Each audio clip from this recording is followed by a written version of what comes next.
Hi friends, இது வரைக்கும் நம்ம சேனலை சப்ஸ்கிரைப் பண்ணலாம் அப்படின்னா உடனடியாக சப்ஸ்கிரைப் பண்ணுங்கள்.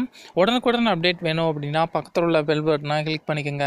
இன்றைக்கி நம்ம பார்க்கக்கூடிய லேட்டஸ்ட் நியூஸ் என்ன அப்படின்னு பார்த்தீங்கன்னா, ஜோதிகா பேசிய சர்ச்சைக்குரிய பேச்சுக்கு இப்போ நடிகை லட்சுமி ராமகிருஷ்ணன் வந்து ஆதரவு தெரிவிச்சிருக்காங்க. ஸோ அதை பற்றி தான் நம்ம இந்த வீடியோவில் ஷேர் பண்ண போகிறோம்.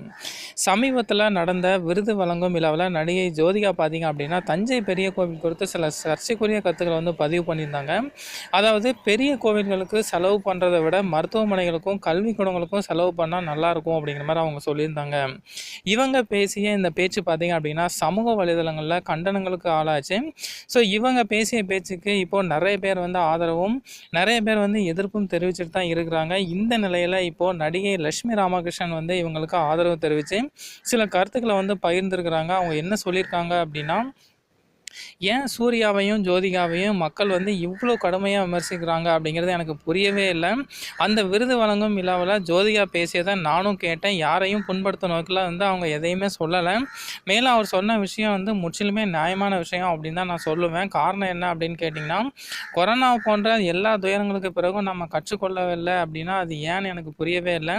ஏன் இவங்க பேசின இந்த ஒரு வார்த்தையை வந்து மோசமான ஜாதி அரசியலுக்கு இது உட்கொள்ளப்பட்டு நீங்கள் எல்லாருமே விளையாண்டுட்டு இருக்கிறீங்க.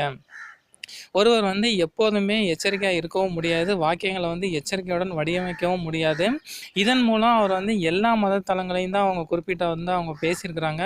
நாங்கள் வந்து மிகவும் ஆச்சாரமான குடும்பத்தை சேர்ந்தவராக இருந்தாலும் என்னுடைய பெற்றோரும் ஜோதிகா பேசினதை தான் எப்போதுமே சொல்லுவாங்க. வீடியோவை பார்த்தபோது என் மனதை வந்து புண்படவே கிடையாது. எல்லாவற்றிலும் எப்போதும் குற்றம் குறைகளை கண்டுபிடித்து நம்ம பார்த்துட்டு கொண்டிருக்கவே இருக்கக்கூடாது. யாரேனும் பாதிக்கப்பட்டால் நிச்சயம் அவங்க வந்து கண்ணியமான வழிகளில் வந்து வெளிப்படுத்தட்டும். ஜோதிகா அவர்கள் ஒரு உணர்வுகளை வந்து எல்லாருமே புரிந்து கொள்ள முடியும் அப்படிங்கிற மாதிரி நான் நினைக்கிறேன். ஸோ ஜோதிகா பற்றிய பேசிய இந்த கருத்துக்களுக்கு உங்களுடைய கருத்துக்கள் என்ன அப்படிங்கிறத மறக்காமல் இந்த கமெண்ட் பாக்ஸில் தெரிவிங்க. Thank you friends.